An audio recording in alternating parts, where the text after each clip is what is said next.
ಪಿತನ ಸುತನ ಮತ್ತು ಪವಿತ್ರಾತ್ಮರ ನಾಮದಲ್ಲಿ ಆಮೇನ್.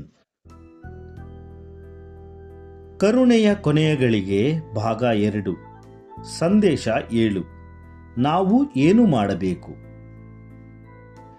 ಈ ಸಂದೇಶಗಳು ಅಂತ್ಯಕಾಲದಲ್ಲಿ ನೀವು ಈಗ ಏನು ಮಾಡಬೇಕೆಂದು ಸ್ಪಷ್ಟವಾಗಿ ಹೇಳುತ್ತವೆ. ನೀವು ಈಗ ಹೆಚ್ಚು ಶಕ್ತಿಯುತವಾಗಿ ಪ್ರಾರ್ಥಿಸಲು ಪ್ರಾರಂಭಿಸಬೇಕು. ನಾಳೆ ಅಥವಾ ಮುಂದಿನ ವಾರ ಅಲ್ಲ, ನಿಮ್ಮ ಶಕ್ತಿಯುತ ಪ್ರಾರ್ಥನೆ ಈಗಲೇ ಪ್ರಾರಂಭಿಸಬೇಕು. ನೀವು ಒಂಟಿಯಾಗಿ ಪ್ರಾರ್ಥಿಸಬಾರದು.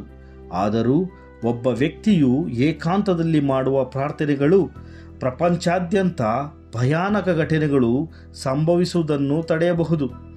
ಆದರೆ ನೀವು ನಿಮ್ಮ ಕುಟುಂಬ ಸದಸ್ಯರು ಮತ್ತು ಪ್ರೀತಿಪಾತ್ರರನ್ನು ನಾಳೆ ಅಲ್ಲ, ಈಗಲೇ ಒಟ್ಟುಗೂಡಿಸಬೇಕು.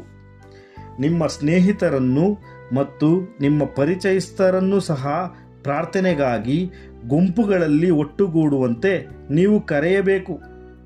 ಈ ಸ್ಫೂರ್ತಿಯ ಮೂಲಕವೇ ನಿಮ್ಮ ಒಗ್ಗಟ್ಟಿನ ಪ್ರಾರ್ಥನೆಯ ಶಕ್ತಿಯನ್ನು ದುಷ್ಟನ ಗುಲಾಮರ ವಿರುದ್ಧ ಮತ್ತು ಸೈತಾನನ ವಿರುದ್ಧ ನಿರ್ದೇಶಿಸಲ್ಪಡುತ್ತದೆ ಅಥವಾ ಉಪಯೋಗಿಸಲ್ಪಡುತ್ತದೆ. ಈ ರೀತಿಯ ಪ್ರಾರ್ಥನೆಯ ಶಕ್ತಿಯಿಂದಾಗಿ ಸೈತಾನನು ತನ್ನ ನಿಟ್ಟುಸಿರನ್ನು ಅಥವಾ ಕೊನೆಯ ಉಸಿರನ್ನು ಬಿಡುವ ಅನುಭವವು ಆರದ ಬೆಂಕಿಗೆ ಅವನನ್ನು ಅವನ ಸಂಗಡಿಗರನ್ನು ಹಾಕುವ ಮೊದಲು ಉಂಟಾಗುವುದು. ನೀವು ನಿಮ್ಮ ಕುಟುಂಬ ಸದಸ್ಯರುಗಳೊಂದಿಗೂ ಸ್ನೇಹಿತರ ಜೊತೆಗೂ ಸಮುದಾಯದವರೊಂದಿಗೂ ಸಂಬಂಧಗಳನ್ನು ಒಡೆದು ಹಾಕಿಕೊಂಡಿದ್ದೀರಿ.